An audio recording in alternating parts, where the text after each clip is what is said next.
Hello friends, ಎಲ್ರಿಗೂ ನಮಸ್ಕಾರ. ಮೈ kitchen ರೆಸಿಪೀಸ್ಗೆ ನಿಮ್ಮೆಲ್ಲರಿಗೂ ಸ್ವಾಗತ ಸುಸ್ವಾಗತ.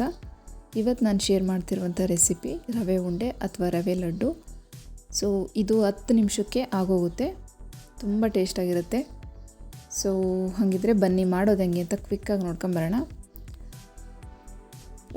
ಸ್ಟವ್ ಮೇಲೆ ಒಂದು ಬಾಣಲೆ ಇಟ್ಟು 4-5 ಸ್ಪೂನ್ ತುಪ್ಪ ಹಾಕಿ, ಅದಕ್ಕೆ ನಿಮ್ಗೆ ಯಾವ ಥರ ಡ್ರೈ ಫ್ರೂಟ್ಸ್ ಬೇಕು ತಗೊಳ್ಳಿ. ಸೊ ಇದನ್ನು ಚೆನ್ನಾಗಿ ಬ್ರೌನ್ ಕಲರ್ ಆಗೋ ತನಕ ಫ್ರೈ ಮಾಡಿಕೊಂಡು ಒಂದು ಪ್ಲೇಟಿಗೆ ಎತ್ತಿಟ್ಕೊಳ್ರಿ.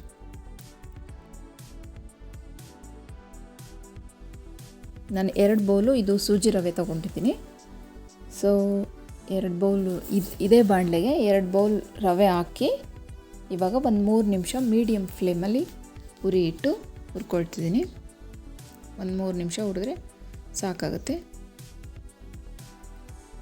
ಸೊ ತುಂಬ ಚೆನ್ನಾಗಿರುತ್ತೆ, ನನಗಂತೂ ಭಾಳ ಇಷ್ಟ ಇದು ರವೆ ಉಂಡೆ. ನಿಮಗೂ ಇಷ್ಟ ಆಗಿದ್ದರೆ ಕಾಮೆಂಟ್ ಮಾಡಿ ಹೇಳ್ರಿ. ಸೊ ರವೆ ಹುರಿದಾದ್ಮೇಲೆ ನೆಕ್ಸ್ಟು ಇಲ್ಲಿ 1 ಬೌಲಷ್ಟು ನಾನು ಒಣಕೊಬ್ಬರಿ ತೊಗೊಂಡಿದ್ದೀನಿ. ಹಸಿಕಾಯಿ ಆದರೆ ಸ್ವಲ್ಪ ಜಾಸ್ತಿ, ಒಂದು 15-20 ಸೆಕೆಂಡ್ ಹುರ್ಕೊಳ್ರಿ. ಒಣಕೊಬ್ಬರಿ ಆಗಿರೋದ್ರಿಂದ ಆಲ್ರೆಡಿ ಡ್ರೈ ಇರುತ್ತಿದ್ದು. ಸೊ ಒಂದು 10 ಸೆಕೆಂಡ್ ಹುರಿದು ಸ್ಟವ್ ಆಫ್ ಮಾಡಿ ಬಾಣಲೆ ಕೆಳಗಡೆ ಇಟ್ರಿ. ನೆಕ್ಸ್ಟು ಒಂದು ಜಾರ್ಗೆ 1/4 ಬೌಲಷ್ಟು ಸಕ್ಕರೆ ತೊಗೊಂಡಿದ್ದೀನಿ. ಸೊ ಈ ಸಕ್ಕರೆನ ಸ್ವಲ್ಪ ತರಿಯಾಗಿ ಗ್ರೈಂಡ್ ಮಾಡಿ ಈ ರವೆಗೆ ಹಾಕ್ಕೊಳ್ತಿದ್ದೀನಿ. ಮೊದಲಿಗೆ ಅರ್ಧ ಸಕ್ಕರೆ ಅಷ್ಟೇ ಹಾಕ್ಕೊಳ್ರಿ.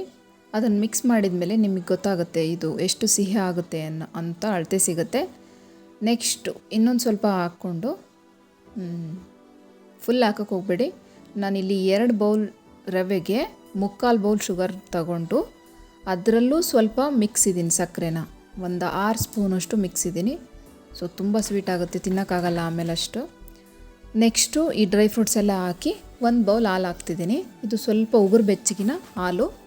ಫುಲ್ ಸುಡ ಹಾಲು ಹಾಕಿದರೆ ರವೆ ಎಲ್ಲ ಅಳ್ಕೊಳ್ಳುತ್ತೆ. ಇದು ಚಿಕ್ಕ ರವೆ ಆಗಿರೋದ್ರಿಂದ ಆ ಹಾಲಿನ ಬಿಸಿಗೇ ಈ ರವೆ ಎಲ್ಲ ಅಳ್ಕೊಂಬಿಡುತ್ತೆ. ಏನಂದರೆ ರವೆ ಉಂಡೆ ನಾವು ತಿನ್ನಬೇಕಾದ್ರೆ ಅದು ರವೆ ಸಿಗಬೇಕು, ಹಾಗಾದ್ರೇ ಅದು ಸಖತ್ ಟೇಸ್ಟ್ ಅನಿಸುತ್ತೆ. ಅದು ಎಲ್ಲ ಬೆಂದೋಗ್ಬಿಟ್ರೆ ರವೆ ಉಂಡೆ ಥರ ಅನಿಸಲ್ಲ, ಆಮೇಲೆ ತಿನ್ನೋಕ್ಕೂ ಇಷ್ಟ ಆಗಲ್ಲ ಅದನ್ನು. ಸೊ ಹಾಗಾಗಿ ಆದಷ್ಟು ಬಿಸಿ ಹಾಲು ಬಿಸಿ ತುಪ್ಪ ಹಾಕ್ದಿರ ಸ್ವಲ್ಪ ತಣ್ಣಗೆ ಮಾಡಿ ಹಾಕಿದರೂ ನಡೆಯುತ್ತೆ, ಆದರೆ ಬಿಸಿ ಹಾಲು ತುಪ್ಪ ಮಾತ್ರ ಹಾಕಬೇಡಿ. ನೆಕ್ಸ್ಟು 1 ಸ್ಪೂನ್ ಏಲಕ್ಕಿ ಪೌಡ್ರ್ ಹಾಕಿ ಇದನ್ನು ಚೆನ್ನಾಗಿ ಮಿಕ್ಸ್ ಮಾಡಿ ನಿಮಗೆ ಎಷ್ಟು ಗಾತ್ರದ ಉಂಡೆ ಬೇಕು ಮಾಡಿಕೊಳ್ರಿ. ಇದಂತೂ ತುಂಬ ಚೆನ್ನಾಗಿತ್ತು, ಸ್ವೀಟ್ ಕರೆಕ್ಟ್ ಆಗಿತ್ತು. ಖಂಡಿತ ಈ ರೆಸಿಪಿ ಅಂತೂ ಟ್ರೈ ಮಾಡಿ, ತುಂಬ ಚೆನ್ನಾಗಿರುತ್ತೆ. ಸೊ ಇವತ್ತಿನವರೆಗೂ ಮಾಡಿಲ್ಲ ಅಂದ್ರೂ ಟ್ರೈ ಮಾಡಬಹುದು. ಮೊದಲನೇ ಸಲ ಮಾಡಿದ್ರೂ ಸೂಪರಾಗಿ ಬರುತ್ತೆ. ನೋಡಿದ್ರಲ್ಲ ಫ್ರೆಂಡ್ಸ್, ತುಂಬ ಈಸಿ ಅಂದರೆ ಈಸಿ. ಸೊ ನೀವಿನ್ನೂ ನನ್ನ ಚಾನಲ್ಗೆ ಸಬ್ಸ್ಕ್ರೈಬ್ ಮಾಡ್ಕೊಂಡಿಲ್ಲ ಅಂದರೆ ಸಬ್ಸ್ಕ್ರೈಬ್ ಮಾಡ್ಕೊಳ್ಳಿ. ಈ ವಿಡಿಯೋ ನಿಮ್ಗೆ ಇಷ್ಟ ಆಗಿದ್ದರೆ ಒಂದು ಲೈಕ್ ಮಾಡಿ, ಶೇರ್ ಮಾಡಿ. ಹಾಗೆ ನೀವು ಈ ರೆಸಿಪಿ ಟ್ರೈ ಮಾಡಿ ಹೇಗಿತ್ತು ಅಂತ ಕಾಮೆಂಟ್ ಮಾಡಿ ತಿಳಿಸಿ. ಸೊ ಕೊನೆ ತನಕ ವಿಡಿಯೋ ನೋಡಿದ್ದಕ್ಕಾಗಿ ನಿಮ್ಮೆಲ್ಲರಿಗೂ ಧನ್ಯವಾದಗಳು.